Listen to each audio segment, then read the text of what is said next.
आज हम करेंगे corporate finance MCom part 1 sem second. उसमें हम करेंगे 6 chapter business risk and financial risk. आज हम ये करेंगे, इसका हम देखेंगे इलस्ट्रेशन। उससे पहले हम इलस्ट्रेशन करने से पहले इसमें कुछ आते हैं फॉर्मेट्स और फॉर्मूले। सम्स करने से पहले हम फॉर्मेट्स और फॉर्मूले समझ के लेते हैं कि वो होता क्या है। बेसिक चीजें करने के बाद हम इलस्ट्रेशन सॉल्व करेंगे। Chapter 6 business risk and financial risk. हम इसमें फॉर्मेट समझते हैं। फॉर्मेट हमने फर्स्ट सेम में एमकॉम फर्स्ट सेम में हमने किया होगा मार्जिनल कॉस्ट, वैसी फॉर्मूला है, बस बेसिक चीजें वैसी है, बस कुछ चीजें ऐड हुई है। जस्ट लाइक EBIT EBT जो होता क्या है, इसका फुल फॉर्म यहाँ पर है जो मैं आपको बाद में एक्सप्लेन करती हूँ। फर्स्ट हम जान लेते हैं लेवरेज क्या होता है। लेवरेज क्यों मैं बता रही हूँ, क्योंकि business risk and financial risk में हमें लेवरेज सम सॉल्व करने कहा गया है। सेल्स हमारे फॉर्मेट में कैसा है, sales minus variable cost contribution minus fix cost then EBIT minus interest EBT minus tax then EAT minus preference dividend earning for equity share holder divide number of equity share. Earning मतलब हम जो preference minus करेंगे, earning share जो हमें holder मिलेगा उसमें हम ये डिवाइड करना है हमें, देन हमें ESP मिल जाएगा, अर्निंग फॉर शेयर। अब EAT EBIT ये होता क्या है, ये आपको यहाँ पे फुल फॉर्म है। EBIT earning before interest and tax, EBT earning before tax, EAT after tax. ये आप रीड करोगे तो आपको खुद समझ जाएगा। राइट नाउ मैंने यहाँ पे शॉर्ट फॉर्म यूज किया है, आप एग्जाम में फुल फॉर्म में लिखना वरना मार्क्स आपका कटेगा। EBIT interest and tax just like अगर हमारा कोई बिजनेस है, ठीक है, बिजनेस यूजली कौन से दो लोगों में होता है, या अदरवाइज ओनर नहीं तो आउटसाइडर। ओनर्स शेयर होल्डर हो गया, outsider just like a creditor. Share holder में कैसे होंगे, प्रेफरेंस शेयर होल्डर और equity share holder, just this one, preference share holder और equity share holder, equity preference share. अब हम यहाँ पे फॉर्मूले में आते हैं। ये हमारा फॉर्मेट था, अब हम आते हैं फॉर्मूले। यूजली कभी हमें ये हमारा कंप्लीट हो गया, फॉर्मेट समझ गया। अब हम आते हैं फॉर्मूलेस पे। फॉर्मूले हमारे 4 है। यूजली कभी हमें 2 पूछते हैं, कभी हमें 3 पूछेंगे या कभी हमें 4 पूछेंगे। अगर आपको 2 पूछा है तो ये तीसरा भी निकाल लो, not a big deal, marks नहीं कटेगा, आपको निकालने से मतलब। ऑपरेटिंग लेवरेज फॉर्मूला क्या हमारा, contribution upon EBIT means earning before interest tax.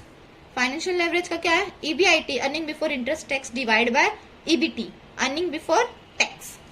Combined leverage क्या होगा, इन दोनों का हमें मिलके, जैसे ऑपरेटिंग लेवरेज और financial leverage, operating leverage into financial leverage, इनका जो टोटल अमाउंट निकलेगा, टोटल वैल्यू, उनको इनटू करके हमें कंबाइंड लेवरेज मिलेगा। EPS earning preference share, EAT minus preference dividend number of equity share. Usually हमें ये नहीं पूछता, जल्दी हमें ये नहीं पूछा जाता है, EAT और नंबर ऑफ इक्विटी शेयर पूछा जाएगा तो हमें इनको डिवाइड करना। अगर ये पूछा है तो इन दोनों को माइनस करके देन इससे डिवाइड करना है, जो हमें वैल्यू मिलेगा। अब आते हैं हम सम्स पे। फर्स्ट मैं आपको सम्स एक्सप्लेन करती हूँ। What is a leverage, illustration देखते हैं। इलस्ट्रेशन में पहले लेवरेज देखते हैं। What is a leverage first हम यहाँ पे क्या लिखा है, liver not a kidney. Kidney नहीं है, लेवरेज है। लेवरेज होता क्या है, जैसे कि कोई हमें भारी सामान, जैसे ये बहुत वजनदार सामान है, इसको उठाने के लिए हमें कोई एक चीज चाहिए। अब ये बहुत भारी है, इसे उठाने के लिए अगर मुझे ये सपोर्ट पड़े तो ऐसा होता है ना, ऐसा उठाया जाता है, जस्ट लाइक वो हमारा, उसे हम लेवरेज कहते हैं। कि कोई बिजनेस को या जो चीजें बहुत हमारी हाई पोटेंशियल एकदम भारी हो चुकी है तो उसे उठाने के लिए हमें लेवरेज की जरूरत पड़ती है। उससे पहले हम क्वेश्चन समझ के लेते हैं। Illustration 1, a firm has a sales 40 lakh. Sales मुझे कितना दिया है, 40 लाख का है। वेरिएबल कॉस्ट कितना है, मेरे पास 25 है।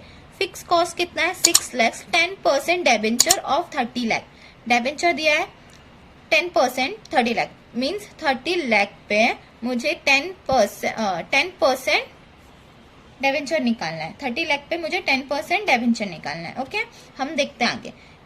इक्विटी कैपिटल कितना है हमारे पास, 45 lakh, is not matter. Equity capital जब हमें प्रेफरेंस शेयर बोलेगा या अदर कुछ ऐसा बोलेगा तब हम वहां देखेंगे, आगे सम्स करेंगे तो आपको समझ में आ जाएगा। अभी तो ये फर्स्ट सम है। हमें फाइंड कैलकुलेट क्या करने बोला है, ऑपरेटिंग एंड फाइनेंशियल लेवरेज। इसका मैंने फॉर्मूला ऑलरेडी एक्सप्लेन कर दिया है। हमें ये दो चीज फाइंड करने बोला है। तो अब हम सम्स फाइंड करते हैं। हमें फॉर्मेट बनाना है। हम क्या लिखेंगे, calculating operating leverage and financial leverage. जैसे कि यहाँ पे देखो, यहाँ पे दिया हुआ है कैलकुलेट क्या बोला है हमें, operating leverage and financial leverage. हमें ऑपरेटिंग लेवरेज, ठीक है। अब फॉर्मेट एक्सप्लेन करते हैं। Format particular amount rupees, okay. अब फॉर्मेट में लिखना क्या, जो यहाँ पे आपको पूछा है सिर्फ वो ही लिखना है, एक्स्ट्रा कुछ नहीं लिखा है। सेल्स दिया है, हम पहले फॉर्मेट लिख लेते हैं, फिर देन वैल्यू पुट करेंगे। सेल्स माइनस वेरिएबल, हमने लिख दिया है। फॉर्मेट इस तरीके से जो हमने लास्ट में मैंने एक्सप्लेन किया था वही फॉर्मेट लिखना है। हमें जो फाइंड करने वाला है, सेल्स बोला है, variable cost, contribution, fix cost, earning before interest and tax, that's mean EBIT, earning before tax, EBT, इसका शॉर्ट फॉर्म है, आप लोग को फुल फॉर्म यूज करना है, ठीक है। अब हम वैल्यू पुट करते हैं। सेल्स हमें कितना बोला है, 40 लाख, तो यहाँ पे हम क्या लिखेंगे, वेरिएबल कॉस्ट कितना है हमारे पास 25 ब्रैकेट। इनको हम माइनस करेंगे तो हमें क्या मिलेगा, कंट्रीब्यूशन। इनको माइनस करने पे हमें कितना मिलेगा 15। आप लोग कैलकुलेटर यूज कर लीजिएगा। फिक्स कॉस्ट हमें कितना दिया है 6 लाख। यहाँ पे क्या आएगा हमारा 6 लाख, डन। अब इनको हम माइनस करेंगे तो हमें क्या मिलेगा, EBIT। इनको माइनस करने पे हमारा कितना आएगा 9 लाख, डन। 9 लाख आ गया। नेक्स्ट क्या बोला हमें, इंटरेस्ट। अब यहाँ पे देखो, यहाँ पे क्या बोला है आपको, इंटरेस्ट में 10% डेबेंचर। इंटरेस्ट ऑन इंटरेस्ट किस पे निकलता है ज्यादा कर, मोस्टली डेबेंचर्स पे, ठीक है। इंटरेस्ट बोला है 10% debenture on 30 lakh, that's mean 30 lakh पे हमको 10% डेबेंचर निकालना है, इंटू 10% ऑन डेबेंचर। तो कैसे निकलेगा, हम कैलकुलेट करते हैं। 30 लाख पे इंटू कितना परसेंट, 10%, कितना आया हमारा, कितना वैल्यू आया 3 लाख। तो हम यहाँ पे क्या लिखेंगे 3 लाख। देन इनको हम माइनस करेंगे तो हमें क्या मिलेगा, EBIT 6 लाख हमें EBIT मिल गया। कंप्लीट। चेक करना है वैल्यू तो यहाँ पे आप चेक कर सकते हो, 6 लाख। नेक्स्ट हमें कैलकुलेट क्या करने बोला था, ऑपरेटिंग एंड फाइनेंशियल लेवरेज। तो हम उनका फॉर्मूला पुट करके हम लिखेंगे। फर्स्ट हमें क्या बोला है, ऑपरेटिंग लेवरेज। नेक्स्ट सेकेंड हमें क्या बोला है, फाइनेंशियल लेवरेज। ऑपरेटिंग लेवरेज का फॉर्मूला क्या था, मैंने एक्सप्लेन किया है। विदाउट फॉर्मूला लेना आपको समझ नहीं आएगा। Contribution divide by EBIT, that's mean earning before interest and tax. मैं यहाँ पे शॉर्ट फॉर्म यूज कर रही हूँ, आपको फुल फॉर्म लिखना है।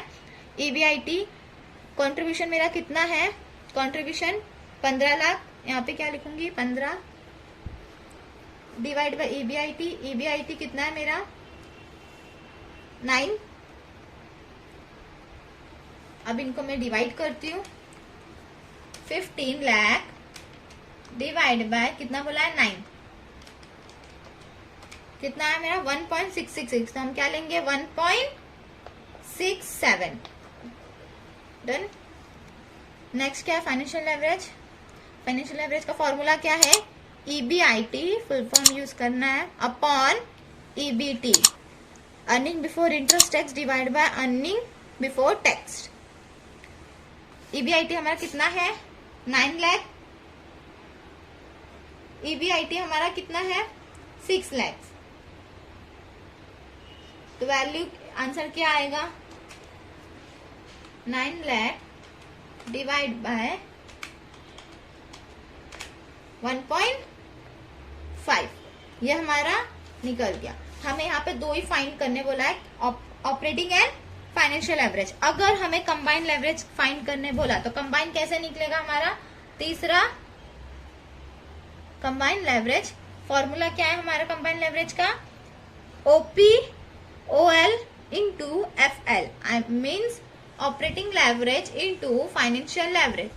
इनका आंसर क्या है हमारा 1.6 1.7 सॉरी, देन क्या है 1.5।